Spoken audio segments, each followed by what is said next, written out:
maybe we want to talk about the pre-planning. Yes. We've kind of alluded to this already, how important pre-planning is to any event shoot.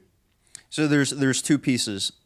When you talk about pre-production for B2B event capture, there's two pieces, right? One is the strategy and planning, which will involve the content. And then the second is the logistics preparation, which will deal with the shoot and the on-site logistics.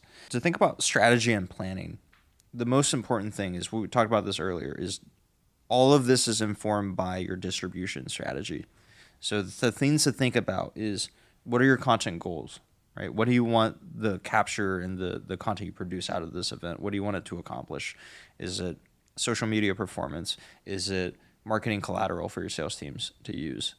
Is it going to inform other content creation inside the company? Like, say, maybe from a product marketing use case, good chance to get some feedback about the product as well. Also think about formats. Are we doing short form, long form, street interviews? If we're going to do a game or a challenge, like a big one I like to do is spin the wheel, right? Okay, cool. Then we know we gotta think about the game parameters as well.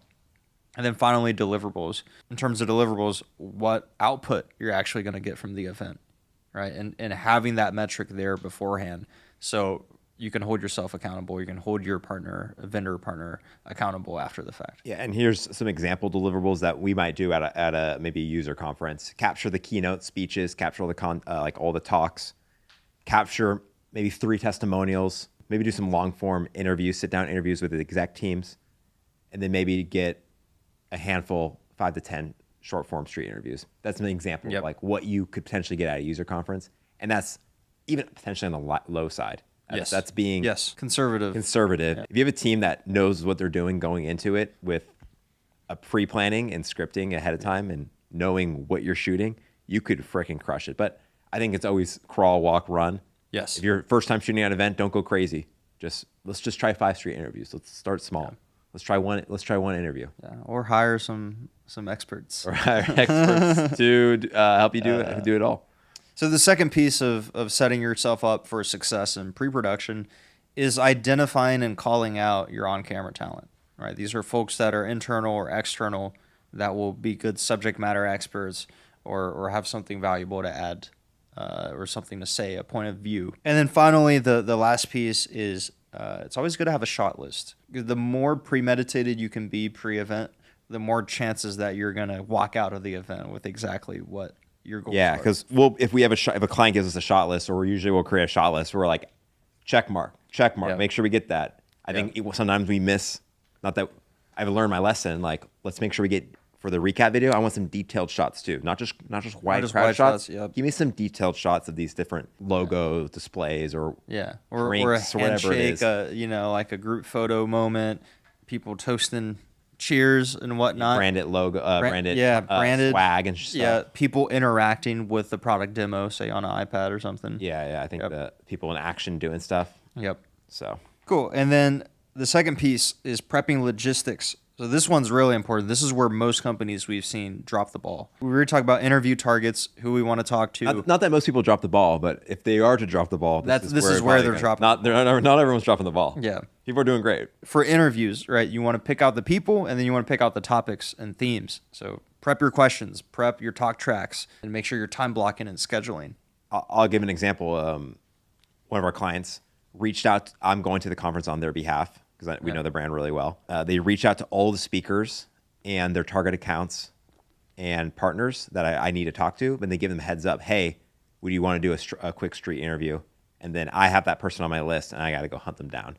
Or if you have someone on the team that is maybe a customer marketer and knows the customers, they can kind of do those warm intros for you. The next thing is many scripts, storyboards, or production guides. So those are typically, internally, we make those for every client shoot. It keeps us really buttoned up in terms of where to be, when to film certain things, and it's a good scheduling type of tool. So the example would be like 8 to 9 is the check-in and breakfast, and then 9 is the keynote start. We're filming keynote from 9 to 11.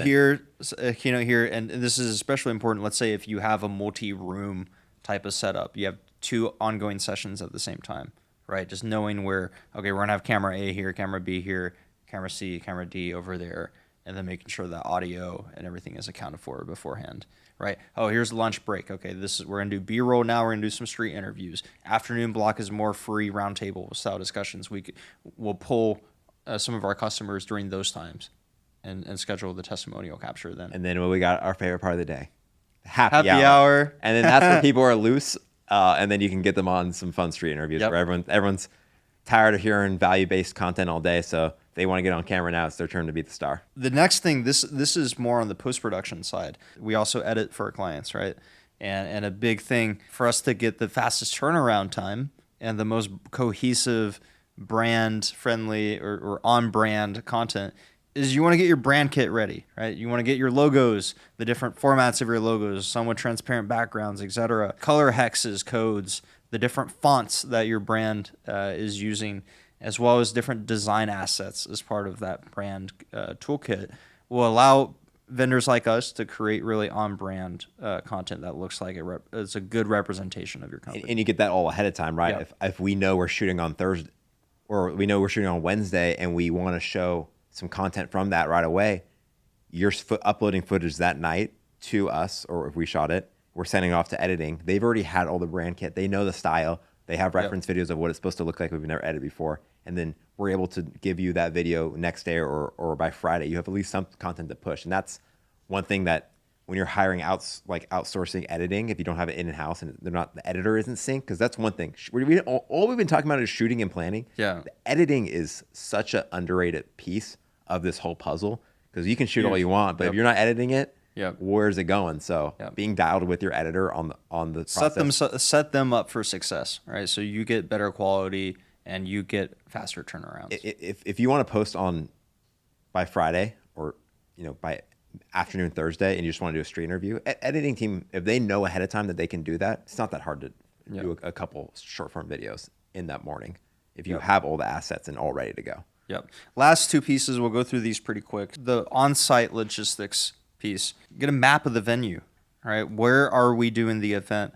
Are there strategic rooms that here's where the big sessions are happening? Here's where roundtables are happening. Here's what the happy hour venue looks like. Do you have any side rooms that are maybe a bit quieter? We were just doing this, and the client had a podcast studio room, and we're like, perfect to shoot all our content in. Yep. And then we talked about this earlier, but what's the schedule and the run of show, right? So we'd know on this hour or maybe 10 minutes before this thing, we can get set up in place to capture certain things. Totally. Cool. And then Jake, you already mentioned this, but any noteworthy attendees or people that have registered, so we could be more intentional, say when we're tapping people on the shoulder, hey, want to get in content with us, we could be more strategic. Yeah. Maybe that one account that is on the verge of signing and the key decision maker is there. Let's go make sure we try and get some content with them.